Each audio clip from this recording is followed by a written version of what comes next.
Donc là, je vais demander à notre ami Frédéric, un des deux fondateurs de Simplon, de prendre le relais et de nous expliquer en quoi consiste la Fondation Simplon et ses actions. Voilà, merci Frédéric.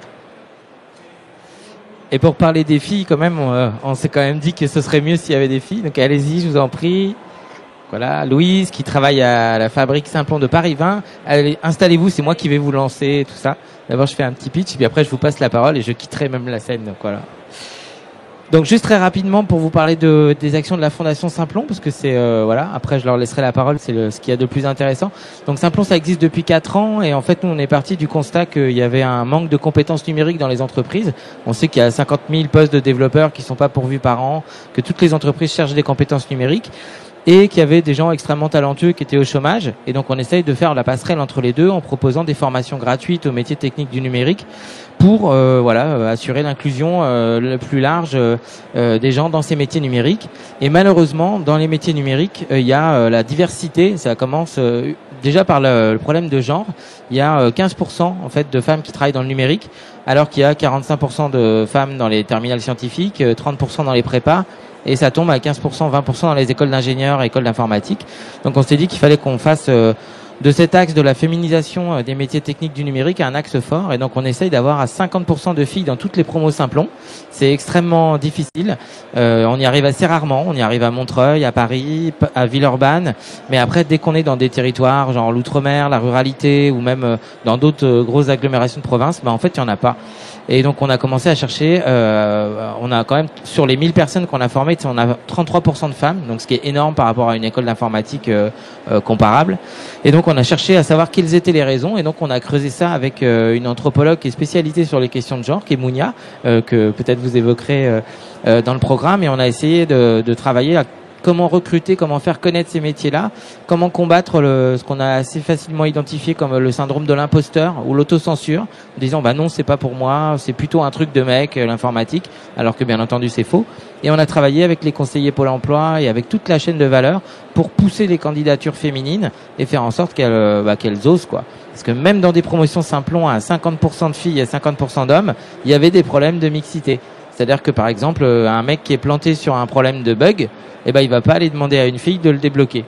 Pourquoi ça, on sait pas. Donc on essaye de travailler sur ces choses-là, et on a travaillé aussi sur le métier de support informatique ou de support utilisateur.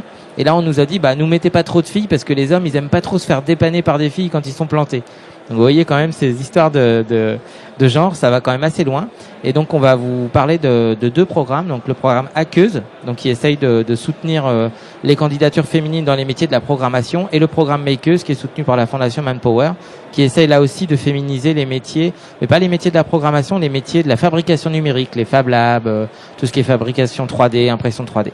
Et pour parler de tout ça, je pense qu'il n'y a pas mieux que donc Louise qui s'occupe de notre fabrique, qui est un Fab Lab solidaire à Paris 20, et qui a donc qui voit les femmes interagir au quotidien avec les métiers de la programmation et le Fab Lab.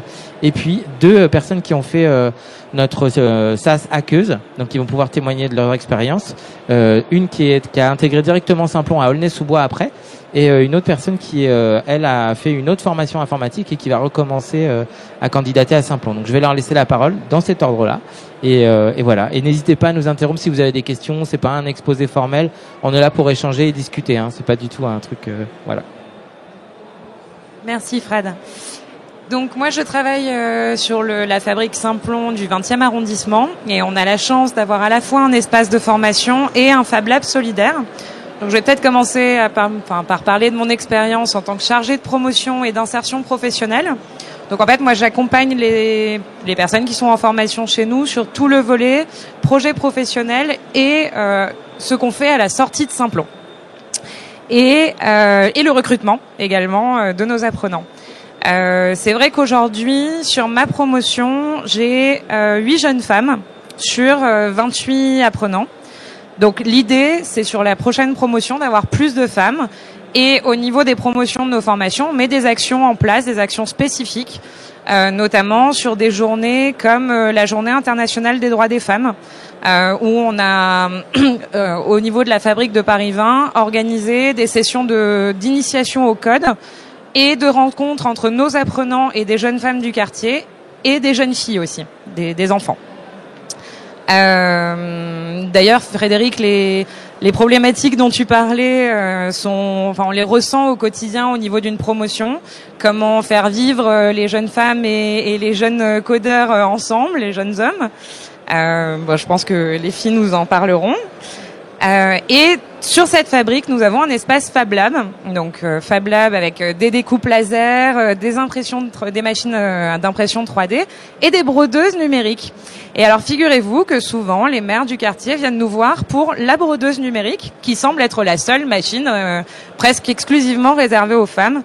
Et en général, quand on présente nos 2 Fab Managers, qui sont d'excellents couturiers, on a des réactions de « Ah, mais vous savez coudre, vous savez ce qu'est une tension de fil, une canette ».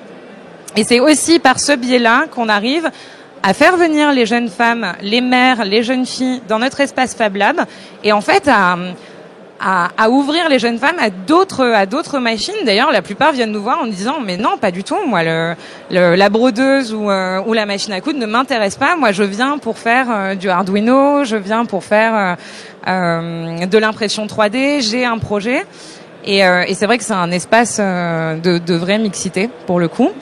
Et l'idée d'un Fab Lab, c'est de l'échange de compétences. Donc, on a souvent nos jeunes femmes qui viennent, une fois qu'elles se sont formées sur les machines d'impression 3D, former des jeunes garçons du quartier.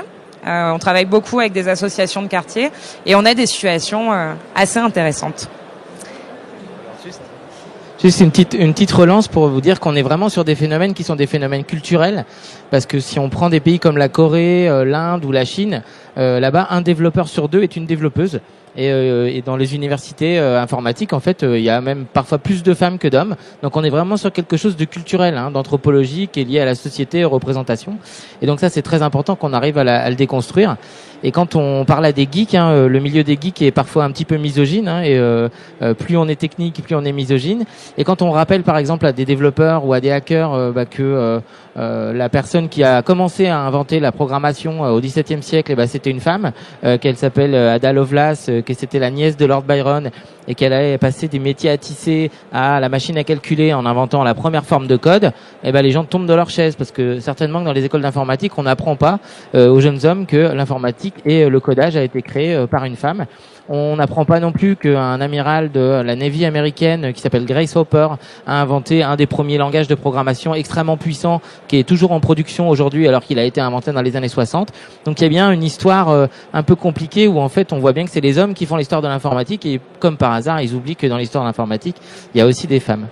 Donc je peux passer la parole à une de nos hackeuses. T'es prête? Tout va bien? T'inquiète. T'as un environnement de confiance et de bienveillance ici, il n'y a pas de souci. Donc, bonjour à tous, je m'appelle Ayette et donc j'ai effectué la première session de hackeuse en novembre dernier.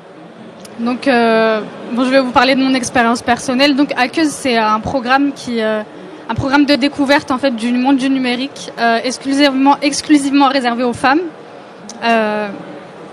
Ça a été pour moi un programme très enrichissant. J'avais déjà le but de me réorienter vers le secteur de l'informatique et donc par des connaissances j'ai connu Simplon et donc j'ai connu le programme Hackeuse et donc durant un mois on effectue des ateliers, des visites en entreprise et on rencontre aussi des entrepreneuses et des anciens apprenants de Simplon et donc ça donne envie en fait, ça donne envie d'en savoir plus. Ça donne envie de découvrir plus en fait et on a vraiment découvert en fait l'écosystème du numérique de l'intérieur et voilà, c'est ce qui m'a donné envie de postuler directement pour la première promo d'Aulnay-sous-Bois et donc heureusement j'ai été sélectionnée et voilà, j'en suis très contente et sinon pour ce qui est de la formation, globalement, ça se passe super bien. Enfin, dans la formation, on voit pas vraiment de fossé entre les hommes et les femmes. Il y a pas, en tout cas dans ma promo, ça se passe super bien. Il y a pas, mais c'est vraiment quand on rentre dans le milieu de l'entreprise et qu'on échange avec d'autres personnes on voit il y a des situations étonnantes et auxquelles on s'y attend pas parfois, mais voilà. Ouais. Tout à l'heure, on avait une petite discussion avec Hayat sur les compétences techniques au niveau de la formation. Et je lui demandais, en fait, Hayat, elle, est plus spécialisée en back-office, en back-end. En back-end d'ailleurs, pas en back-office, en back-end. Et souvent, c'est quelque chose d'un peu dans l'esprit collectif réservé aux garçons, alors que le front, la déco, serait plus réservé aux filles. Et est-ce que tu peux nous parler un petit peu peut-être de ça, de toi, comment dans le milieu professionnel en tant que femme, tu peux t'imposer aussi sur des questions très considérées comme le dur du développement? Honnêtement, je sais pas vraiment comment comment répondre à cette question. Ouais, je sais pas, c'est vraiment, je sais pas, c'est naturel. J'attends pas qu'on vienne vers moi en plus, donc je vais vraiment vers les autres. Et bon, après dans la promo, on se connaît un peu tous depuis le début. On a appris à se connaître et on sait tous quelles sont les qualités de chacun et quelles sont les spécialités de chacun. Et il y a plusieurs hommes dans la promo qui sont plus front que back. Et mais voilà, Ils le vivent bien. Ouais, voilà. Il y a quelque chose, j'aimerais qu'on passe un petit moment dessus, c'est que donc Hackeu, c'est un SaaS non mixte, réservé aux filles. Donc ça peut souvent, les gens sont surpris de ça. Donc ça veut dire que pour faire de la mixité, il faut d'abord faire de la non mixité. Vous avez quelque chose toutes les trois à dire là-dessus? Oui, malheureusement aujourd'hui, je pense qu'il faut en passer par la non-mixité, notamment parce que c'est un programme de 4 semaines qui permet aux jeunes femmes de rencontrer des jeunes femmes entrepreneuses, enfin ce qu'Hayat nous expliquait en fait, et avec la collaboration de l'anthropologue qui était venu voilà, d'échanger avec vous et discuter avec vous, c'est vrai que le fait qu'il n'y ait pas d'hommes permettait peut-être de libérer la parole et d'avoir une pensée réflexive en fait sur sa propre expérience sans avoir à la justifier ou à l'expliquer, à la communiquer. Après, c'est mon avis. Oui, c'est exactement ça. On pouvait plus se libérer, comme tu dis. On pouvait parler de plus de choses. Vu qu'on était en petit comité, on n'était que entre femmes. On pouvait vraiment parler de nos expériences personnelles, sans tabou, sans rien du tout. Et ouais, c'était vraiment un avantage. Et puis ça nous a permis de casser beaucoup de préjugés, beaucoup d'appréhensions qu'on avait toutes. Je pense que vraiment 90% des femmes qui ont fait le programme Hackeu, on avait toutes des préjugés qu'on a vite oubliés en fait, parce que vraiment c'est plus un héritage, j'ai envie de dire, un héritage de préjugés plutôt qu'une expérience personnelle parfois. Bonjour.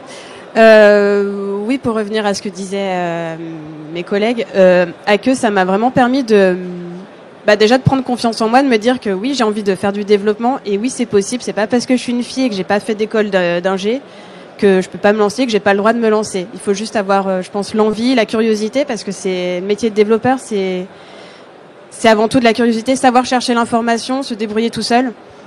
Et Hackeu, ça m'a vraiment réconforté dans mon choix de reconversion, parce que moi, le métier de développement, c'est pas naturel, c'est une reconversion professionnelle.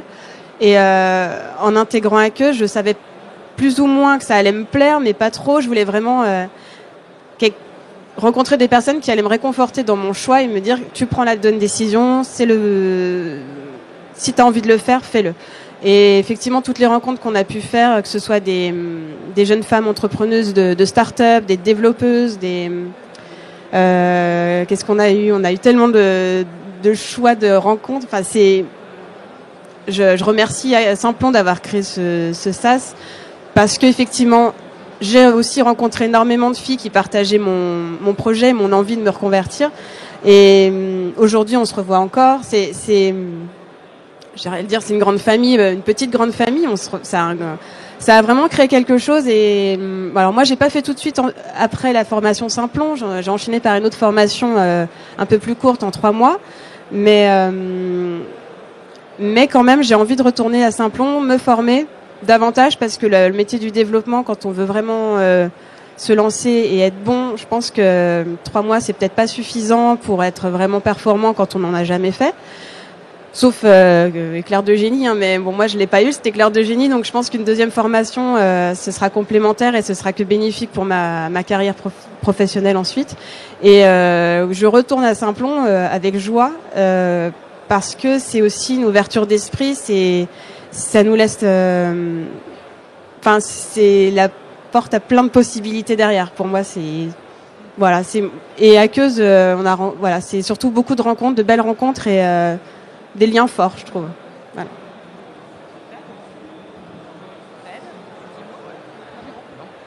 Est-ce que vous avez des questions? Parce que comme il nous reste un petit peu de temps, si vous voulez réagir sur des choses, ouais, bah voilà, n'hésitez pas. Bonjour. En fait, pour moi, Aqueuse, c'est un programme de formation ou plutôt un programme de mise en relation de professionnels avec des étudiants pour pouvoir simplifier le projet professionnel.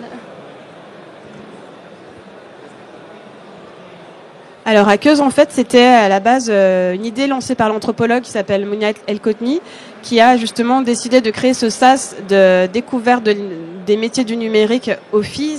Alors ça n'a pas vraiment le statut ni de formation ni de stage, mais c'est vraiment un sas ou un groupe de réflexion où on se retrouvait. Alors il y avait à la base on était 40 personnes divisées en 2 groupes. Et on avait des intervenants 3 fois par semaine. Donc, par exemple, pour mon groupe, c'était lundi, mercredi, vendredi. Lundi, mercredi, on était en classe, entre guillemets, classe Simplon, avec des intervenants qui, le matin et l'après-midi, et des ateliers. Et le vendredi, c'était journée découverte, Fab Lab ou autre. Enfin, donc c'est un peu un hybride en fait. C'est pas vraiment une formation, mais un petit peu quand même. Et surtout à la fin de ce mois de Aqueuse, on avait, pendant tout le mois, surtout, on avait un fil rouge. C'était un projet commun qu'on devait créer en groupe, qui résultait. On devait en gros créer un prototype d'application qu'on présentait le dernier jour de Aqueuse. Voilà. Et le processus de recrutement, ça s'est fait surtout par la motivation, je pense. Elle nous présentait le projet, je crois, c'était 2 semaines avant le début du programme. Et ensuite, elle voyait qui était dispo, qui avait vraiment envie. Et ensuite, on était recontactés. Voilà. Effectivement, tout à Simplon est gratuit pour les bénéficiaires. Donc, Aya, tu voulais rajouter quelque chose? Non. Non? D'accord. Vous avez d'autres questions? Ou d'autres remarques, pas forcément des questions. Est-ce que... Ah, mais il y a d'autres Aqueuses. D'accord. Tu veux venir témoigner de ce sas ou pas? C'est un hasard, non? Non.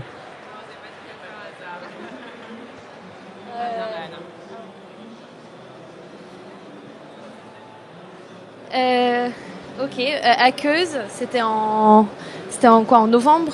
Ouais, en novembre. Donc, il faut que je me remette un peu dans le bain. Alors, moi, je suis en formation à Simplon. Donc, après Aqueuse, j'ai tout de suite enchaîné et je me suis... Voilà, j'ai candidaté pour la formation longue. Qu'est-ce que je peux dire? Moi, Simplon, en fait, j'avais regardé plusieurs formations, d'autres formations qui sont en alternance, qui sont aussi gratuites. Mais en fait, moi, ce qui m'a intéressé avec Simplon, c'est vraiment qu'il y a cet esprit de famille. Il y a vraiment un esprit de groupe. On n'est pas laissé tout seul. Enfin, il y a vraiment ces collaborations, entraide. Enfin, ça, c'est vraiment important. Enfin, moi, c'est ce qui m'a attiré en fait à Simplon, où il y a d'autres formations qui sont aussi intéressantes pour l'alternance, etc. Mais il n'y a pas cette symbiose entre les gens. Qu'est-ce que les filles. En fait, tout à l'heure, moi, je disais que des fois, surtout au début des formations, il faut s'imposer un peu quand on est une nana dans le dev. Et bon, il se trouve que Mahana suit une formation dans la fabrique où je travaille. Donc peut-être que tu en peux en parler, comment les choses ont évolué sur les 7 mois. Ouais, c'est vrai que avec Aqueuse, en fait, on avait, avec Monia, on avait ce gros, il y avait un énorme impact social et politique, où on parlait beaucoup de la parité et notre place en tant que femme dans le numérique et dans les métiers technologiques ou scientifiques, où on voit qu'il y a une grosse baisse en fait de femmes, de filles qui rentrent en école technique. Et donc ça, c'était vraiment important pendant Aqueuse. On a beaucoup parlé de ça. On a rencontré des personnes qui étaient actrices et acteurs là-dedans. Et après, oui, pendant la formation Simplon, c'est vrai qu'au début, je suis passée de Aqueuse avec 40 nanas engagées, etc., et à une classe de 28 personnes où on est 8 nanas. Et forcément, oui, on est heurté un peu au matisme. Au début, ouais, pas mal. Moi, je m'en suis pris quand même pas mal dans la gueule. Pardon. En été, ouais, ça, ouais. Et du coup, ouais, on a parlé tout de suite aux équipes et depuis, ça va mieux. On a eu des interventions externes aussi. Et voilà, et ça se met en place quand même. Ouais. D'autres remarques, d'autres questions Madame, vous voulez intervenir ou pas sur ces questions-là? Non? Pas spécialement? Non? Bernard, tu veux réagir? Oui, ma réaction, c'est que ça crée beaucoup d'enthousiasme de vous entendre. Ça nous conforte dans l'idée qu'on a fait le bon choix en allant vers une expérience comme celle des hackeuses ou des makeuses. On se rend compte aussi de ce poids insupportable d'un machisme et d'une culture qui exclut la moitié de l'humanité de tout un pan de l'économie dans laquelle en fait les femmes ont toute leur place. Et c'est vrai que malgré vos efforts, on voit qu'il y a encore des choses à conquérir parce que les représentations sont plus fortes que tout, bien souvent. Alors heureusement, vous l'avez signalé, hein, vous arrivez assez vite à prendre votre place, et c'est bien de le faire. Mais c'est vrai qu'on a tout intérêt finalement à muscler un petit peu toutes nos actions dans ce domaine, parce qu'il est complètement intolérable et insupportable de continuer à avoir des réactions comme celles qui prévalent dans le monde de l'emploi ou dans la société en général d'ailleurs. Donc en tout cas, moi je voulais vous adresser mes félicitations sur votre détermination, votre engagement dans vos métiers. Voilà. Ouais, voilà, c'est tout. Bon, écoutez, alors on va vous applaudir et puis on vous souhaite un bon salon pour la suite de la journée. Entrez dans la H Révolution avec Manpower Group, partenaire RH exclusif de Viva Technologies.